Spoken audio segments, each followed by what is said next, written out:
Here I have Motorola Moto G22, and today I'm going to show you how to change aspect ratio in camera on this device. So firstly, let's open camera, then tap here on this middle icon here, and here you can change aspect ratio. You have 3:4, 9:16 or full screen aspect ratio,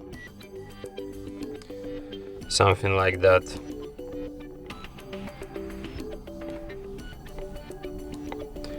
So yeah,